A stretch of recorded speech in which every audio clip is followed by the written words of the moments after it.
Hey there guys, Fireman Official here and welcome to this Age of Empires 4 video. So today we're doing the Chinese Professional Scouts build order, and I quite like doing this build order if I'm up against the Rus civilization. And what we do as usual with the Chinese is I'm going to train an Imperial official from the town centre and then take the starting villagers to build a mill near the berries and start taking food from the sheep. We take one villager to build a house and we will actually force drop the food from the sheep once we get about 10 food collected, and that's because the second unit that we train from the town center is actually a scout. So we're going to have two scouts, and that will help us to track down and get the deer carcasses. Well, we're going to actually shoot the deer because if you're up against the Rus civilization, you want to try and deny their bounty system as much as possible, and that involves hunting down any wolf or deer that's on the map. Also, it helps you gather sheep, so it's really useful. If you're not up against the Rus and you still want to go professional scouts, just do the same build order. Don't necessarily get the second scout. You don't necessarily need that.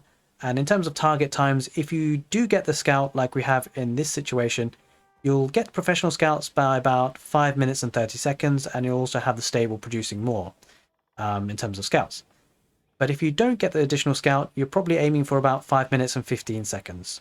So yeah, I mean, I tend to like getting the second scout. It really helps because you can take one scout to essentially take your own deer patches to prevent your opponent doing it, and the other scout will bring sheep to the mill. But, you know, it's a personal preference. You don't have to necessarily get that second scout. I would recommend it against the Rus, though, because since the new patch, which basically got rid of the animation cancel for the scout, you used to be able to actually, with one scout, shoot a deer, click elsewhere, and then shoot the deer again very quickly. But now you actually have to wait for the animation to complete to be able to shoot the deer. So it takes just that much longer, and you know, that really stops you from getting additional sheep. In any case, in terms of the build order, we got the Imperial official, we got the scout, and then we send the first two villagers to wood, and then we're going to send the next two villagers to food at the mill. The Imperial official will supervise the mill and periodically take gold from the mill and deposit it in the town centre. We've got 8 villagers on food now, so the next 5 villagers will come out to go to gold. The other reason why I like having 2 scouts is essentially it gives you a really good scouting of the map. You can find your relics for the mid to late game, and you can also find the additional deer patches that your opponent has, because of course you want to deny that as well if you can. And I mean, a big part of having professional scouts is actually finding where all the deer patches are, because obviously you need to get that sweet venison. Just to let you know, guys, that the PDF version of this build order is available, but if you want to find out some more information about that, do check the video description. Of course, I'm going through the build now with you guys anyway, so you can always just write it down. It's fairly simple, and we're bringing some nice numbers of sheep back to the mill.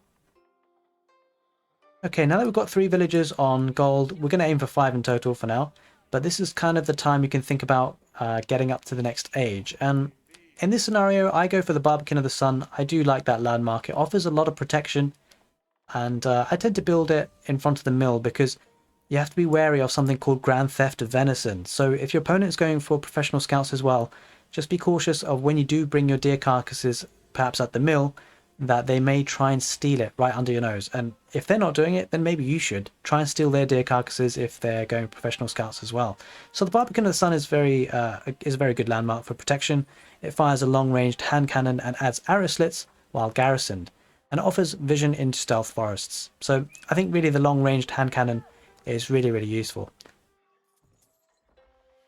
Now with this build as well, when we do get up to the next stage, we're going to get a stable for scouts. But just to let you know, guys, in terms of building the landmark, you take 3 villagers from food to build that landmark. And when you start that, you also take 3 villagers from the mill, from the food that's there, to go to wood.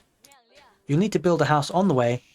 And yeah, once you've got 5 villagers on gold, then you're going to send, essentially, the next villagers to wood. You're going to aim to get 9 villagers on wood in total. And that should really suffice in terms of getting your production buildings down. And also, once the stable is down, we're actually going to go for an archery range for archers. And those archers really offer you some protection, and you can use the archers for many different things. You can use them to protect your mill and the food that's here when you bring the carcasses back. You can use the archers to harass your opponent to kind of keep them preoccupied whilst you get deer carcasses into your base. Or you can even use the archers and just put them on the deer patch to protect your protected carcasses so that your opponent can't take them. Once the stable has been built, you're going to train some scouts. and move forward to get as many deer carcasses as possible. So as you can see, we're up to 5 minutes 15 seconds. We're about to start researching, well, we've already started researching professional scouts. Just be cautious here as well that you want to supervise the mill with the imperial official, because it does make the research time quicker. So it's very important you do that. And when you do click professional scouts to be researched, you take 2 villagers from gold and bring them to food.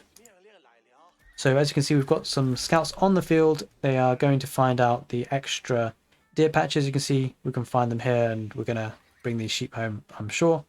I tend to get about 7 scouts. It sounds a lot, but actually, you know, if you get lots of deer in, it kind of pays for itself, and it's good to have good map presence in terms of military. And of course, getting 7, it's a very specific number, and that's usually because on deer patches you tend to have 7 deer carcasses. Now we can also afford an archery range, and it's great to do that as soon as you have the wood for it, because then we can pump out some archers and you know, really try and harass our opponent or just protect the deer carcasses so we can bring that back home. It's also good to have several scouts on the field, because you can actually track down any extra wolves that may be on the map. You want to deny your opponent's bounty system as much as possible. And so we can just see we're guarding this and starting to bring some of the venison back home.